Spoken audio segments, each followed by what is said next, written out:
بسم اللہ الرحمن الرحیم۔ السلام علیکم ناظرین۔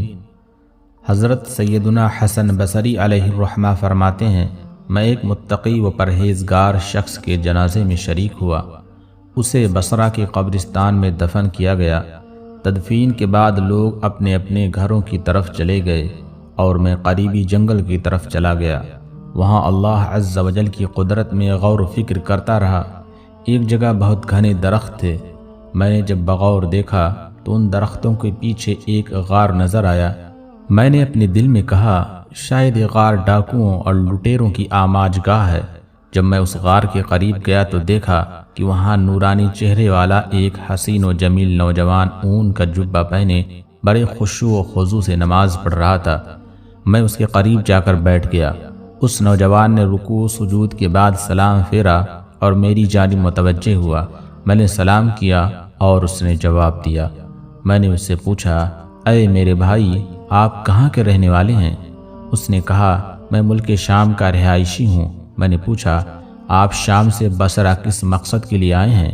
اس نے جواب دیا، میں نے سنا تھا کہ بصرہ اور اس کے قریبی علاقوں میں عابدین و زاہدین اور باعمل علماء کرام بہت زیادہ ہیں۔ چنانچہ میں شام سے بصرہ چلا آیا تاکہ ان اولیاء کرام رحمہ اللہ تعالی سے اکتساب فیض کر سکوں اور ان سے علم و عمل سیکھوں۔ میں نے اس سے پوچھا، اے بندہ خدا عز و جل، تمہارے کھانے پینے کا انتظام کس طرح ہوتا ہے؟ یہاں جنگل میں تمہیں کھانا پینا کیسے میسر آتا ہوگا؟ اس نے جواب دیا، جب بھوک لگتی ہے تو درختوں کے پتے کھا لیتا ہوں، اور جب پیاس محسوس ہوتی ہے تو جنگل میں موجود تالابوں سے پانی پی لیتا ہوں۔ میں نے کہا، اے نوجوان، میری خواہش ہے کہ میں تمہیں عمدہ آٹے کی 2 روٹیاں پیش کر دیا کروں تاکہ انہیں کھا کر عبادت پر قوت حاصل کر سکو۔ تو نوجوان کہنے لگا، ایسی باتیں چھوڑو، میں نے کئی سالوں سے کھانا نہیں کھایا، پتے کھا کر ہی گزارا کر رہا ہوں۔ میں نے کہا، اے میرے بھائی، اگر تم ہمارے کھانے کو قبول کر لو گے تو ہماری خوش قسمتی ہوگی۔ تم ہماری طرف سے کچھ نہ کچھ قبول کر لو تاکہ ہمیں برکتیں حاصل ہوں۔ وہ نوجوان بولا، اچھا، اگر تم بضد ہو تو جو کے بغیر چھنے آٹے کی 2 روٹیاں لے آؤ اور سالن کی جگہ نمک لانا۔ حضرت سیدنا حسن بصری علیہ الرحمہ فرماتے ہیں، پھر میں اس نوجوان کے پاس سے چلا آیا اور جو کے بغیر چھنے آٹے کی 2 روٹیاں پکوائیں، ان پر نمک رکھا اور واپس اسی جنگل کی طرف چل دیا۔ جب میں غار کے قریب پہنچا تو وہاں کا منظر دیکھ کر میں بہت حیران ہوا۔ میں نے دیکھا کہ ایک خونخوار شیر غار کے دہانے پر بیٹھا ہوا ہے۔ میں نے دل میں کہا، ایسا نہ ہو کہ اس خونخوار درندے نے اس نوجوان کو مار ڈالا ہو۔ میں بہت پریشان ہو گیا تھا۔ پھر میں ایک اونچی جگہ پر چڑھا جہاں سے غار کا اندرونی حصہ نظر آ رہا تھا۔ مجھے یہ دیکھ کر بڑی خوشی ہوئی کہ الحمدللہ عز و جل، وہ نوجوان صحیح و سالم ہے اور اپنے رب عز و جل کی بارگاہ میں سر بے سجود ہے۔ میں نے بلند آواز سے اسے پکارا، اے میرے بھائی، تجھے کیا ہو گیا ہے کہ تو اپنے آس پاس کے حالات سے بے خبر ہے؟ شاید عبادت الہی میں مشغولیت کی وجہ سے تجھے باہر کے حالات کی خبر نہیں۔ میری آواز سن کر اس نوجوان نے نماز میں تخفیف کی اور سلام پھیرنے کے بعد کہنے لگا، اے اللہ کے بندے، تم نے ایسی کیا چیز دیکھ لی ہے جس کی وجہ سے تم اتنے پریشان ہو رہے ہو؟ تو میں نے کہا، وہ دیکھو، غار کے دہانے پر ایک خونخوار شیر گھات لگائے بیٹھا ہے اور ایسا لگتا ہے کہ وہ ابھی حملہ کر دے گا۔ اس نے مجھے مخاطب کرتے ہوئے کہا، اے خدا کے بندے، اگر تو اس ذات سے ڈرتا جس نے اس شیر کو پیدا کیا تو یہ تیرے لیے بہت بہتر تھا۔ پھر اس نوجوان نے شیر کی طرف توجہ کی اور کہا، اے درندے، بے شک تو اللہ عز و جل کے کتوں میں سے ایک کتا ہے۔ اگر تجھے بارگاہ خداوندی سے حکم ملا ہے کہ تو مجھے کوئی نقصان پہنچائے تو پھر میں تجھے روکنے کی قدرت نہیں رکھتا، اور اگر تجھے اللہ رب العزت کی طرف سے حکم نہیں ملا تو پھر مجھے تیرا کوئی خوف نہیں۔ پھر تیری بہتری اسی میں ہے کہ تو یہاں سے چلا جا۔ تو خواہ میری اور میرے بھائی کی ملاقات میں حائل ہو رہا ہے۔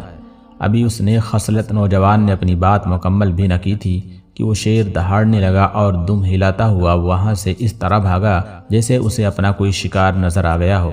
جب شیر وہاں سے چلا گیا تو میں اس نوجوان کے پاس آیا اور یہ کہتے ہوئے 2 روٹیاں اس کے سامنے رکھ دیں کہ اے میرے دوست، جو چیز تو نے طلب کی تھی وہ حاضر ہے۔ اس نے روٹیاں لیں اور انہیں حسرت بھری نگاہوں سے دیکھنے لگا۔ پھر وہ رونے لگا۔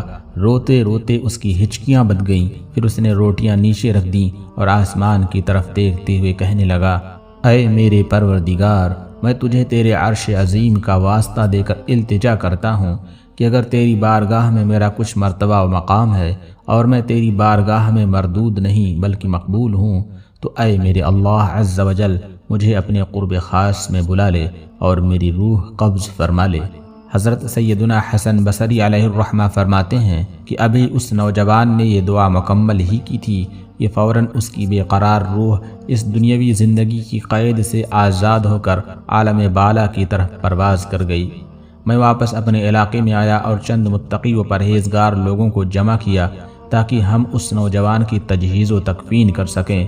میں اپنے ان ساتھیوں کو لے کر غار کی طرف چل دیا۔ جب وہاں پہنچے تو دیکھا کہ غار میں تو کوئی موجود ہی نہیں۔ جس خوش نصیب نوجوان کی لاش کو میں ابھی یہاں چھوڑ کر گیا تھا، اب وہاں اس کا نام و نشان بھی نہیں تھا۔ میں بہت حیران و پریشان تھا کہ آخر اس کی لاش کہاں غائب ہو گئی۔ اچانک مجھے غیبی آواز سنائی دی۔